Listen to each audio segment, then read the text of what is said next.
especial de celebración de la resurrección de Cristo, que no es un día, es un día que conmemoramos, ¿verdad? Que celebramos, pero celebramos siempre a Cristo, cada día, cada domingo, cada día de nuestras vidas. Así que saludo para todos en el nombre de Jesús. Y en este día normalmente escogemos un pasaje bíblico de los evangelios, normalmente, para hablar de la resurrección de Cristo, para hablar del hecho histórico, que por cierto fue una dulzura, algo espectacular, podríamos decirlo, lo que el hermano Esdras nos presentó sobre la resurrección de Cristo. Eso yo lo quiero volver a escuchar. Fue grabado, ¿verdad? Está grabado por ahí. Aproveche, hermano, porque eso nos da todavía más certeza, más seguridad y nos ayuda bastante en medio de tanta incertidumbre, tantas cosas que hay en este mundo. Esa palabra que Dios trajo a través de él en esa escuela bíblica fue fuera de serie. Dios bendiga al hermano Esdras. Pues le decía que en esta mañana vamos a tocar un pasaje de la Escritura que está en el libro de Apocalipsis. Porque, wow, miren, es tremendo lo que está pasando aquí. Y ya lo van a ver. Lo que ha pasado en este culto y lo que se acaba de cantar.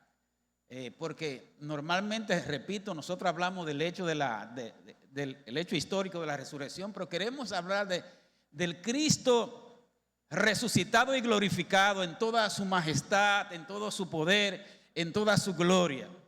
Y que fue revelado de una manera especial en el libro de Apocalipsis, comenzando en su capítulo 1. Vamos a leer hasta el versículo 4 hasta el verso 18, donde el autor del libro, Juan, nos presenta a ese Cristo glorificado en todo su esplendor, en toda su grandeza, en toda su majestad y en toda su gloria.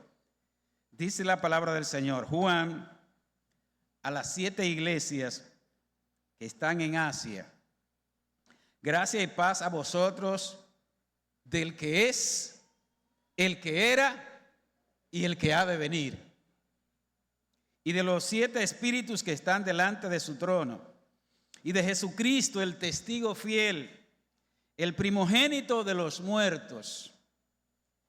Oigan bien, el soberano de los reyes de la tierra, el que nos amó, al que nos amó y nos lavó de nuestros pecados con su sangre, y nos hizo reyes y sacerdotes para Dios su Padre. A él sea gloria e imperio por los siglos de los siglos. Amén. He aquí que vienen las nubes y todo ojo, ¿lo ven? Lo acaban de cantar.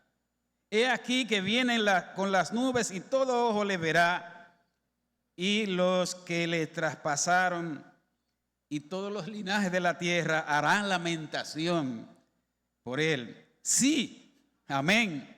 Yo soy el alfa y la omega, el principio y el fin, dice el Señor, el que es, el que era y el que ha de venir, el Todopoderoso. Yo, Juan, vuestro hermano y copartícipe vuestro en la tribulación, en el reino y en la paciencia de Jesucristo, estaba en la isla de Patmos por causa de la palabra de Dios y el testimonio de Jesucristo.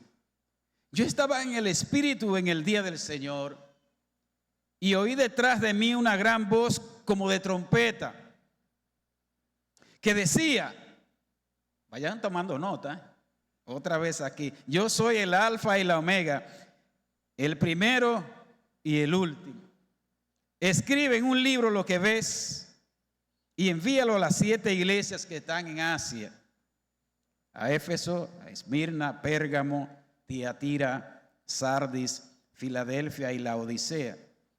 Y me volví para ver la voz del que hablaba conmigo, y vuelto vi 7 candeleros de oro, y en medio de los 7 candeleros de oro a uno semejante al Hijo del Hombre, vestido de una ropa que llegaba hasta los pies y ceñidos por el pecho con un cinto de oro.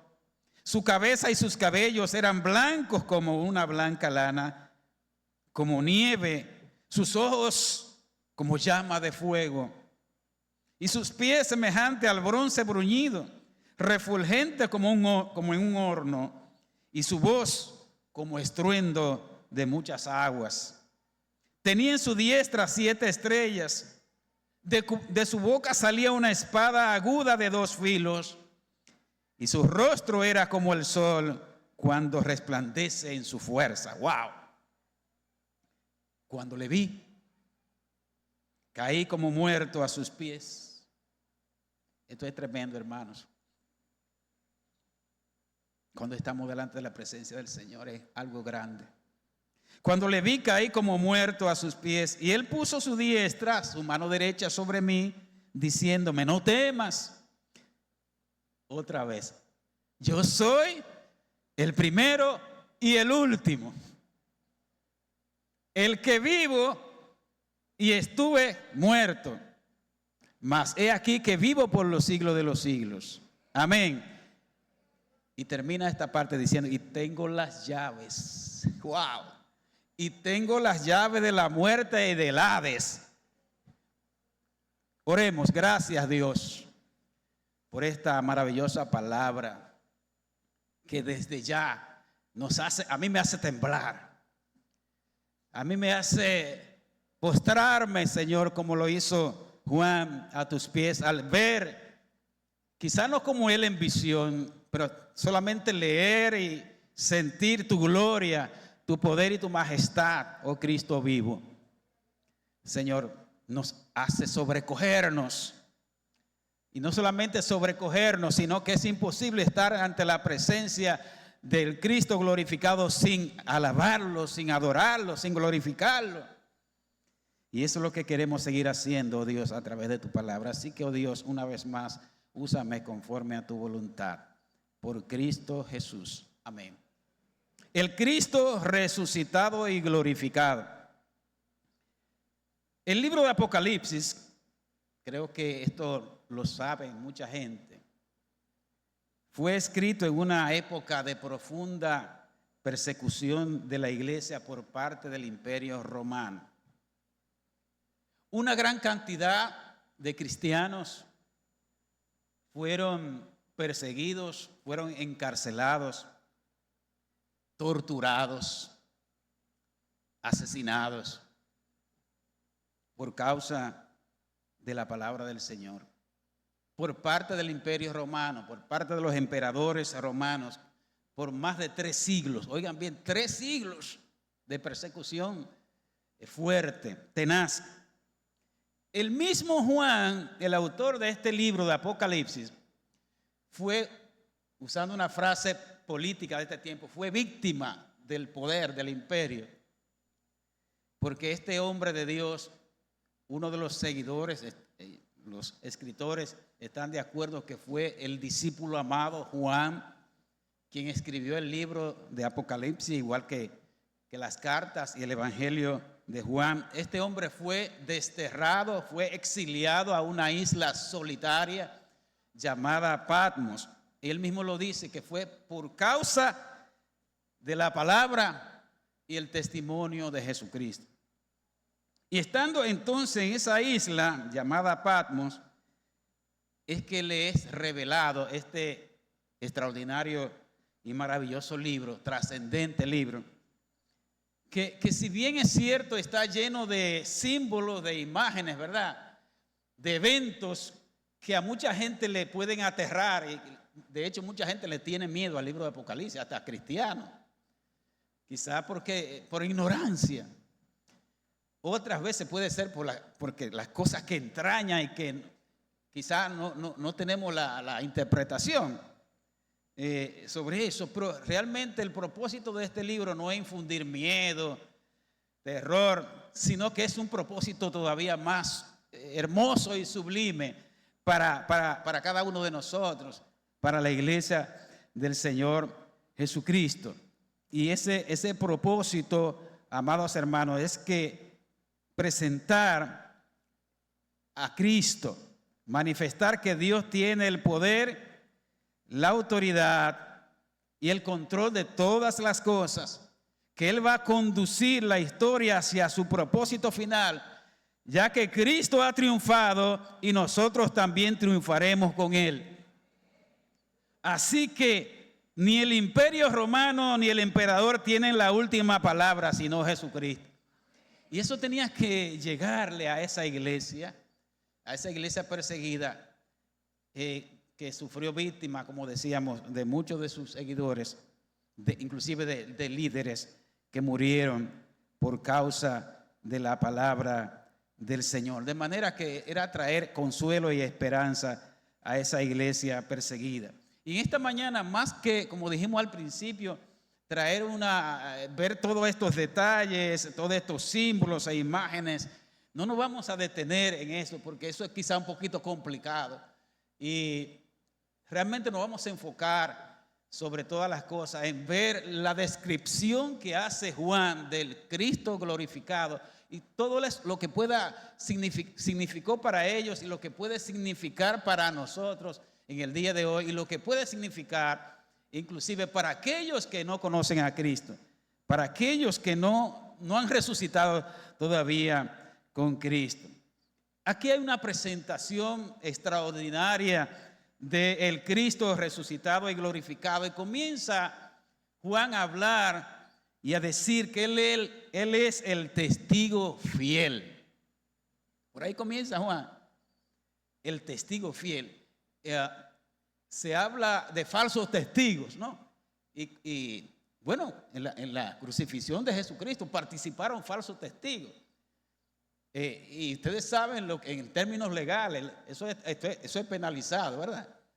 Inclusive se usan falsos testigos para cosas, o testigos que no son fiables.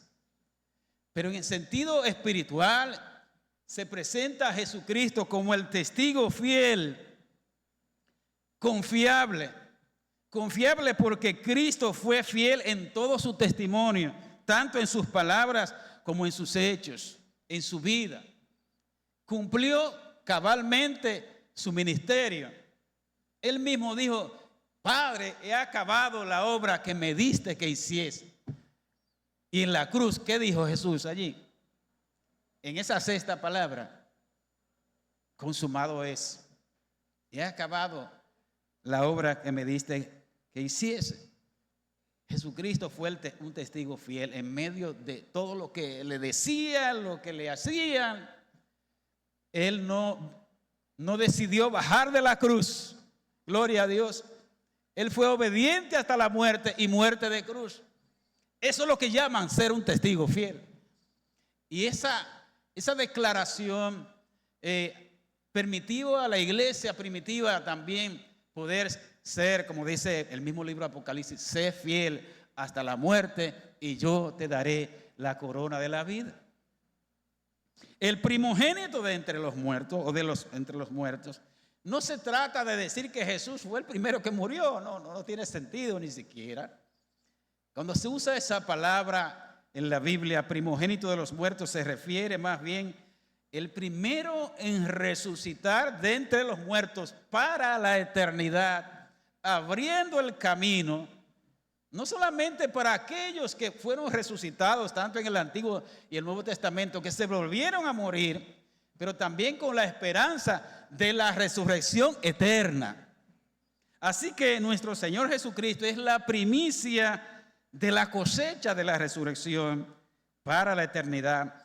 Y el hermano Esdras hacía referencia esta mañana al libro de 1 Corintios, donde el apóstol Pablo dedica el capítulo 15 completo al tema de la resurrección. Ese pasaje increíble que está allí. Pablo, hablándole a la iglesia de los Corintios, dice lo siguiente: mas ahora Cristo ha resucitado de los muertos. Mira, aquí usa primicia de los que durmieron, de los que murieron, es hecho. Porque por cuanto la muerte entró por un hombre, también por un hombre, más que un hombre, el Hijo de Dios, la resurrección de los muertos. Porque así como en Adán todos mueren, también en Cristo todos serán vivificados, los que crean en Él. Pero a cada uno en su debido orden. Cristo, las primicias. Luego los que son de Cristo en su venida. Cantábamos ahorita, ¿verdad? Resucitarán gloriosos los que han muerto en Jesús. Pablo habla de eso, 1 Tesalonicenses. Luego el fin, cuando Él entregue el reino al Dios y Padre, cuando haya suprimido todo dominio, toda autoridad y toda potencia, porque preciso es que Él reine hasta que haya puesto a todos sus enemigos por debajo de sus pies. Y oiga cómo termina este verso 26. Y el postrer enemigo que será destruido es la muerte. ¡Wow! Digan gloria a Dios a eso. Porque la muerte no será más. No será más. ¡Wow! Ustedes pueden seguir leyendo ese capítulo 15. Al final vamos a decir algo más sobre este capítulo 15. Entonces Jesús no solo es el primogénito de la resurrección eterna, sino la cabeza y jefe de todos los que han de resucitar con Él. Él es el soberano de todos los reyes de la tierra. Hermano, y esto tuvo y tiene un significado grande. Oigan bien, no es que Él es un presidente más, un gobernante más, un emperador cualquiera. Es el soberano de todos los reyes de la tierra. Y esto tuvo que tener un gran significado para esa iglesia perseguida. Porque, amados hermanos, los emperadores romanos demandaban, exigían honores divinos. Se consideraban dioses. Y nadie podía decir la palabra Señor. Nosotros lo decimos con gusto ahora, Señor. Pero el único Señor en ese tiempo era el emperador. Pensaba él, pensaban ellos, ¿verdad? Y el confesar que Jesucristo era el Señor, el verdadero Señor, era realmente un desafío a la autoridad. Por eso, hermanos, para los primeros cristianos fue un desafío, pero ellos y nosotros creemos que hay un solo Señor, el único que debemos rendir culto y alabanza. Y que es soberano de todos los reyes de la tierra. ¿Sabe lo que significa? Dice el libro de Daniel que él es quien quita y pone rey. Él es quien soberanamente permite o pone, como usted quiera decirlo, el soberano de todos los reyes de la tierra. Él es el que está sentado en el trono, dice la palabra, y Él es el Cordero de Dios que merece todo honor y gloria. El Rey de Reyes y Señor de señores, que tiene control y autoridad sobre todas las cosas, incluyendo los reyes de la tierra. No hay nadie por encima de Él. Delante de Él se doblará toda rodilla. Nabucodonosor, que pensaba que era un Dios en esta tierra, y de hecho reclamó honores divinos. El Señor lo bajó bajitico, en buen dominicano. Lo humilló y lo puso a comer hierba. Líbrelo Dios a usted, que Dios lo baje de esa, ¿verdad? Y lo ponga en esa condición. Él tuvo que hacer una confesión que es impresionante. En el capítulo 4 del libro de Daniel, estamos avanzando. Él tuvo, después que dentro de la misericordia de Dios, que él reconoció a Dios, cuando él dice en el verso 34, más al fin del tiempo, yo Nabucodonosor alcé mis ojos al cielo y mi razón me fue devuelta y bendije al Altísimo y alabé y glorifiqué al que vive, oiga, para siempre, cuyo dominio es sempiterno y su reino por todas las edades. Grandes verdades. Él dice en el 37, ahora yo Nabucodonosor alabo, engrandezco y glorifico al Rey del cielo, porque todas sus obras son verdaderas y su camino justo, y Él puede humillar a los que andan en soberbia. Cuidadito, amigo. Cuidado, hermano. El único que merece adoración y gloria es nuestro Señor Jesucristo. Él es el alfa y la omega, el principio y el fin, el primero y el último, el que era, el que es y el que ha de venir. Varias veces se repite esto aquí en el libro de Apocalipsis, por asunto de tiempo, y también en otros pasajes de la Biblia. Alfa y omega son la primera y la última palabra del alfabeto griego. que significa precisamente primero y último, principio y fin. ¿Qué está diciendo aquí? Que Cristo dio origen a todas las cosas y le dará fin a todas las cosas. Eso es sencillamente que Él va a cerrar la historia con su venida y con el establecimiento de su reino. Dice el mismo libro Apocalipsis que cuando eso ocurra, el tiempo no será más. ¿Usted sabía eso? Omar, el Cronos que nos está gobernando ahora, que estamos mirando la hora, ya no será más. Vamos a entrar a la eternidad. A la eternidad. Aunque ya la estamos viviendo desde aquí, pero vamos a entrar a ese tiempo que no será más, porque vamos a entrar a la eternidad. Él es el Todopoderoso. Y Él mismo dijo en Mateo 28:19 que toda potestad me fue dada en el cielo y en la tierra. Y sigue diciendo, y Él mismo lo dice, Él mismo, el Jesús que se le reveló a Juan, el que murió y resucitó, el que vivo y estuve muerto, pero he aquí que vivo por los siglos de los siglos. Amén. Y cierra esta parte Juan haciendo esta declaración. El que tiene las llaves de la muerte y el Hades, el mismo Jesús, el que tiene la autoridad y el control en todas las cosas, pero no solamente de eso, sino de la muerte, del sepulcro, yo diría del pecado, de la muerte, de Satanás y del infierno. Él tiene la autoridad, Él tiene la llave, Él tiene toda la autoridad para hacer, para abrir, para cerrar, para hacer todas las cosas. En Apocalipsis se habla mucho de llaves en diferentes escenarios. Ahora, hermanos, entrando a esta parte final, ese Cristo resucitado y glorificado ha hecho una obra en nosotros y la sigue haciendo. La sigue haciendo. ¿Cuál es esa obra? Dice Juan aquí en el libro que Él nos amó y nos ha lavado de nuestros pecados con su sangre. ¿A cuánto ha lavado el Señor Jesucristo de sus pecados?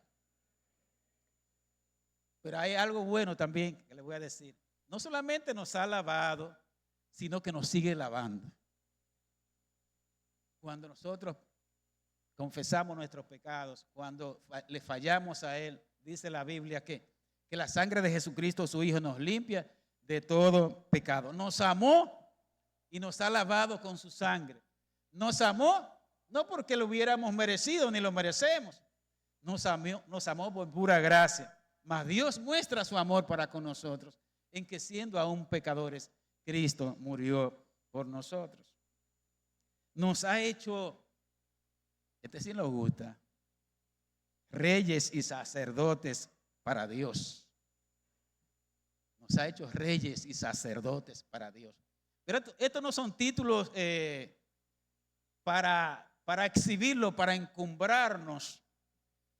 Títulos que nos colocan quizá en una posición de altura, sino todo lo contrario. Ya desde el Antiguo Testamento Dios le había dicho al pueblo, al antiguo Israel, yo lo voy a hacer un reino de sacerdotes y gente santa.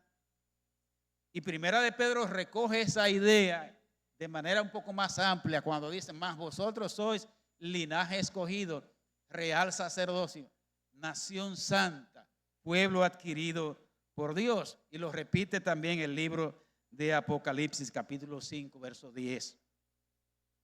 Y finalmente, para cerrar, declara el capítulo 1 y el verso 7.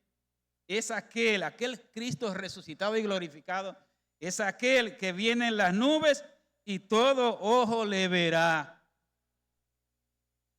Algunos lo verán y se van a lamentar.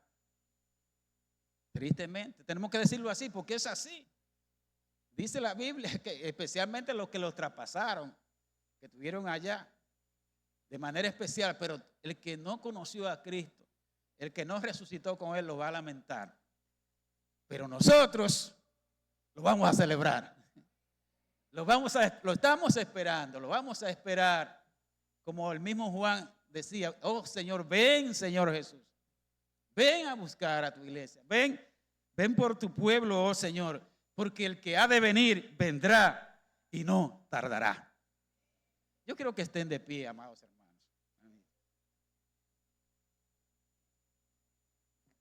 Señores, amados hermanos, ante un Cristo tan glorioso, tan grandioso, tan majestuoso, tan poderoso, ¿por qué nosotros vivimos una vida cristiana tan mediocre? Es así. El ver a Cristo en su majestad y en su gloria debe movernos, amados hermanos, por lo menos a 3 cosas que tengo aquí.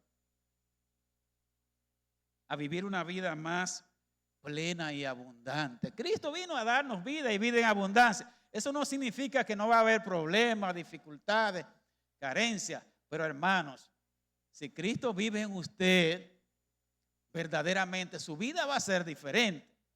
Su vida va a ser una vida con propósito, una vida con dirección, una vida con una visión de esta vida y de la vida venidera, diferente a la que el mundo que no conoce al Señor. Estamos llamados a vivir una vida más plena y abundante, una vida más gozosa y victoriosa. Pablo declara en 1 Corintios 15:57, después que termina de decir, ¿dónde está, oh muerte, tu aguijón? ¿Dónde está, oh sepulcro, tu victoria? Es que ya la muerte no tiene autoridad sobre nosotros, no tiene la última palabra. Cristo la venció. Entonces, estamos llamados a vivir una vida más victoriosa en Cristo Jesús. Él mismo lo dice, más gracias sean dadas a Dios, que nos da la victoria por medio de nuestro Señor Jesucristo. No podemos estar como si fuera enterrando a Cristo. Hay mucha gente que sí, que debemos entrar en estos días en reflexión, pero no es que Cristo está muerto. Aunque celebremos su muerte, Él ya no está muerto. Por eso no lo tenemos colgado en la cruz, porque no está en la cruz ni en la tumba. Está a la diestra del Padre. Está a la diestra del Padre. Los caminantes de Emaús venían tristes, desalentados. Y parece ser que hay muchos cristianos que vienen del entierro de Jesús. No, hermano, ya Cristo resucitó.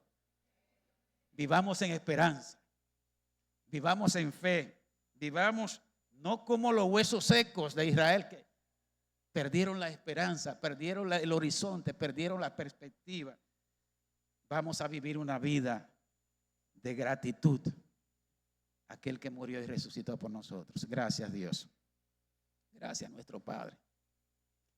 En esta hora queremos pedir que tú despiertes a aquellos que duermen, que tú resucites a aquellos que están muertos.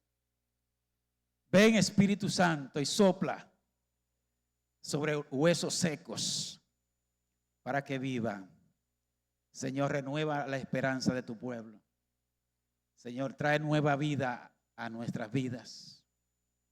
Padre Santo, queremos vivir a la altura del Cristo glorificado y exaltado. Que no importando las circunstancias, no importando las pruebas, seguimos siendo más que vencedores por medio de aquel que nos amó. Gracias, Dios. Gracias, Padre. Yo quiero permitir un par de minutitos para si alguien ha sido tocado por el Espíritu Santo de Dios en esta mañana y quiere experimentar al Cristo resucitado. Miren, cuando Cristo se le apareció a aquellos caminantes de Emaús, y se le fue revelando poco a poco. Iban pasando cosas. Yo decía, cuando Él me hablaba, nuestros corazones ardían. Algo pasa diferente. Pero al final, cuando Cristo se les reveló, ellos decían, no te vayas, quédate con nosotros. No te vayas, que no podemos estar sin el Cristo resucitado. Quédate, Señor, con nosotros. Si alguien quiere a Cristo esta mañana, si alguien quiere salir por esa puerta resucitado, con salvación, vida eterna, puede pasar. Si alguien quiere renovarse esta mañana, el Cristo de la gloria está aquí. Y que el Espíritu Santo pueda soplar sobre ti, pueda tú renovar tu vida, si siente que ha entrado en un desierto, en una aridez, si siente que tu vida espiritual ha decaído, ven, que hay oportunidad para ti. Mientras cantamos esta alabanza, respetando el